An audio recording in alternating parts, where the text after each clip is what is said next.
RJD और कांग्रेस जिंदगी भर कभी पलट के ये लोग सत्ता में नहीं आएंगे अगर ये लोग बहाने बनाना नहीं छोड़ेंगे। हर हार के बाद आपको एक ईमानदार मंथन करने की जरूरत है। भाई कौन नहीं गुजरा हार से, हम लोग गुजरे हैं ना। मेरे नेता मेरे पिता 2009 की हार के बाद देखिए किस तरीके से 2014 में उन्होंने अपने आप को खड़ा करने का काम किया। 2021 में मुझसे मेरी पूरी पार्टी छीन ली गई, पर आज 2024 और 2025 में हम लोगों ने पुनः अपने आप को स्थापित करने का काम किया। क्यों? क्योंकि हम लोगों ने ईमानदार मंथन किया।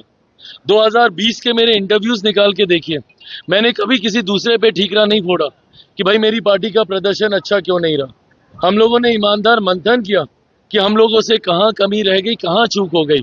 इतने अहंकार में डूबी हुई ये पार्टियां हैं, कांग्रेस हो राजद हो, कि ये सिर्फ ठीकरा फोड़ने पे।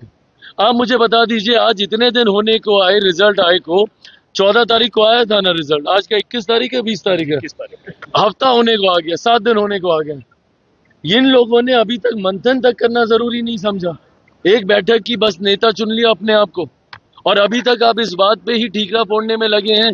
कभी एसआईआर खराब, तो कभी इसका वोट चोरी हो गया, तो कभी इसने वोट काट लिया, तो कभी यहाँ धांधली हो गई, वहां। मतलब आप दूध के धुले हैं, बाकी सब गलत है। 3 बार से सत्ता में नरेंद्र मोदी जी जीत के आ रहे हैं, वो गलत है। पर 2 बार यूपीए जीत के आ जाती है, वो ठीक था। जहां पे आप जीत जाते हैं झारखंड जैसे राज्यों में, तो वो गलत हो जाता है। बट महाराष्ट्र हम लोग जीत जाते हैं तो वो गलत हो जाता है। झारखंड आप जीत जाते हैं तो वो सही हो जाता है। ये लोग सिर्फ बहाना बनाने का काम। अभी तो चुनाव प्रचार चल रहा था, तब से बहाना बना रहे हैं, वोट चोरी वोट चोरी वोट चोरी। और ये लोग बहाना बनाते रहेंगे तो उम्र भर लालू जी की अगली पीढ़ी तो क्या, इनके बाद की जितनी पीढ़ियां, कभी ये लोग सत्ता में नहीं आएंगे अगर ये लोग बहाना बनाना नहीं। इन्होंने अपने आप को देखा किस तरीके से इनके कार्यकर्ता सड़क पर हुड़दंग करते थे।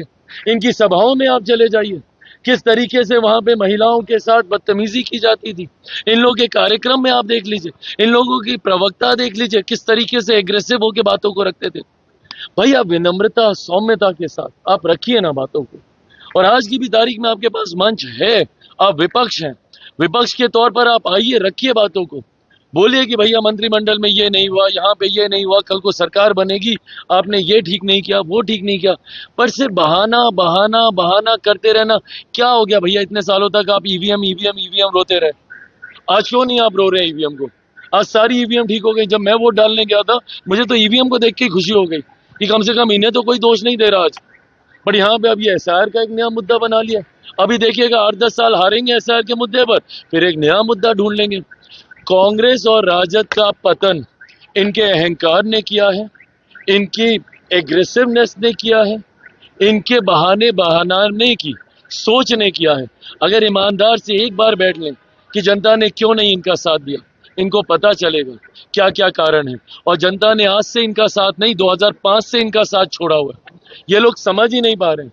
इन लोगों को लग रहा है कि 2015-2020 अपने अपने बूते पे जीते हैं। निकाल लीजिए। मैं तो चाहूंगा कि सारे सेफोलॉजिस्ट बैठ जाएं इसके ऊपर, करें इसके ऊपर मंथन, और करके आंकड़ों के साथ इन लोगों को बताएं, क्योंकि ये लोग तो करेंगे नहीं।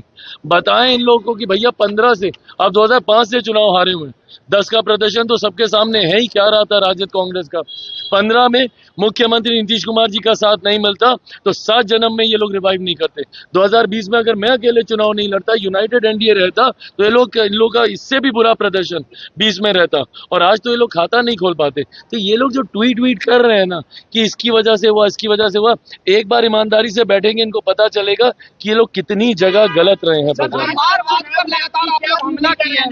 प्रधानमंत्री नरेंद्र मोदी और नीतीश कुमार लगातार परिवारवाद पर हमला करते हैं, लेकिन कल आशीर्वाद देते नजर आए सर उपेंद्र कुशवाहा के पुत्र का, जो कि न वो एमएलसी है न एमएलए है। तो परिवारवाद को तो आप लोग ही बढ़ावा दे रहे हैं। देखिए, परिवारवाद पे तो मैं तो कुछ बोल ही नहीं सकता हूँ, मैंने तो कुछ इसके ऊपर कहने का। बट मैं इतना मैं मानूंगा, just by the virtue that you outcome of the same system, ऐसे में आप उस व्यवस्था को सुधार नहीं सकते या उस व्यवस्था में आप एक नई लकीर नहीं खींच सकते। मैं इसको नहीं मानता। जस्ट बिकॉज कि आप एक परिवार से आते हैं इसलिए आपको मौका नहीं दिया जाना चाहिए, मैं इसका भी पक्षधर नहीं हूँ। बट हाँ, मैं ये भी जरूर कहूंगा कि अगर आप में काबिलियत नहीं होगी तो आप कितने बड़े परिवार से क्यों नहीं आ जाए, आपका कुछ नहीं होगा। मैं अपना ही उदाहरण बताता हूँ ना। भाई 2021 तक परिवारवाद आप मान लीजिए, बट 21 में क्या था मेरे पास? मेरी पार्टी तक, मेरे सिंबल पार्टी सब मुझसे छीन लिया गया था। मुझे मेरे परिवार से, घर से बाहर निकाल दिया गया था। अगर आज काबिलियत नहीं होती तो 7 जन्म में चिराग पासवान या पार्टी नहीं खड़ी हो सकती थी। तो ऐसे में किसी बड़े परिवार का होना आपका सौभाग्य हो सकता है, पर आपकी काबिलियत ही आपको आगे लेकर जाएगी। अगर जिसमें काबिलियत होगी वो आगे जाएगा। अगर सिर्फ मापदंड इसका किसी परिवार से ही आना होता तो मुझे लगता है अभी तक जितने पूर्व के राष्ट्रपति, प्रधानमंत्री हैं, उन सबके बच्चों को कहीं ना कहीं बड़े पदों पर होना चाहिए, पर ऐसा होता नहीं है। काबिलियत होगी आप आगे बढ़ेंगे, नहीं होगी तो कोई आपको आगे नहीं बढ़ा पाएगा। बंगाल में कैसे बना, पापा से पूछिए। अब इसके बाद बंगाल की बारी है। बिहार जीतने के बाद अब हम लोग असम भी जीतने जा रहे हैं, अब हम लोग बंगाल भी जीतने जा रहे हैं, और जितने राज्यों में डाउन साउथ, तमिलनाडु वगैरह सारी जगह आप देखिएगा इस चुनाव के परिणामों की परछाई अब देश भर में आपको देखने को मिलेगी। आपकी भूमिका क्या रहेगी सर बंगाल में? बंगाल में वही भूमिका रहेगी जो भूमिका बिहार में थी, समावेश के साथ महिला और युवाओं को जोड़ते हुए आगे बढ़ना, और वही भूमिका में अब आने वाले दिनों में असम, बंगाल, तमिलनाडु, उत्तर प्रदेश में है, 27 में पंजाब में है, तमाम राज्यों में।